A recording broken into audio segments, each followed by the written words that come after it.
अगर कोई बंदा हमें एक आवाज़ में बुलाता है तो वो तो हम सुन ही नहीं पाते हैं। हमारी तो बुरी हालत हो जाती है, इतना शोर होता है, बिल्कुल इतनी गुस्सा आ जाता है। मगर क्या करें, ट्रैफिक मैनेजमेंट करना है तो उस पर कंट्रोल करके ट्रैफिक चला रहे हैं, मगर बहुत शोर है, बहुत।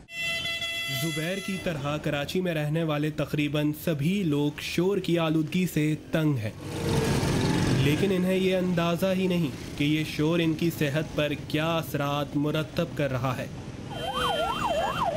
हाल ही में किए गए एक सर्वे के मुताबिक कराची में शोर की आलूदगी गुज़िश्ता 10 सालों से तेज़ी से बढ़ रही है। माहिरीन के मुताबिक 85 डेसिबल्स तक शोर इंसान की समात के लिए नुकसानदेह नहीं होता, मगर कराची के 70% से ज़ायद इलाकों में शोर का लेवल 100 डेसिबल से ज़ायद रिकॉर्ड किया गया है।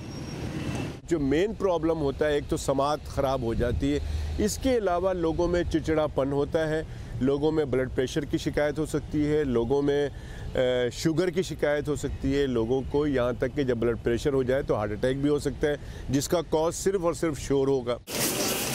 माहिरीन के मुताबिक नाकाबिले बर्दाश्त आवाज़ें इंसान की ज़हनी सलाहियतों को भी मुतासर करने का सबब बन रही हैं।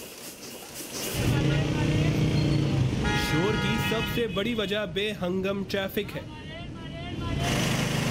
ताहम अब लोड शेडिंग की वजह से जगह जगह रखे गए जनरेटर्स भी शोर की आलूदगी में इजाफे का सबब बन रहे हैं। ये जो शोर होता है इतना, क्या कहते हैं, बहुत बाइकों का हॉर्न्स का, अपना बड़े बड़े ट्रक्स का हॉर्न्स का, इतने ज़्यादा जनरेटर्स वगैरह, ये अपने लोगों का, अपने ये बहुत कानों में दर्द करता है। तो घर पे जाते हैं ना तो बहुत अपना ऐसा लगता है ये वो पता नहीं क्या आवाज़ गूंज रही है कानों में, आवाज़ सुन सा महसूस होता है कानों को, और कोई बोल रहा है तो उसकी आवाज़ थोड़ा कम आ रही है। गाड़ी पे अगर हॉर्न बजाना ही है किसी को देने के लिए, हल्की सी नॉइस दे दें ताकि वो अगला मोहतात हो जाए। यहाँ तो हॉर्न के ऊपर हाथ रख के बंदे सो जाते हैं और अगले मतलब उसका ये है कि उसका कोई एहसास नहीं। पाकिस्तान में शोर की आलूदगी कम करने के लिए कोई कवानीन मौजूद नहीं, ताहम माहिरीन कहते हैं कि इस मसले पर काबू पाने के लिए लोगों में शऊर भी बेदार करना होगा।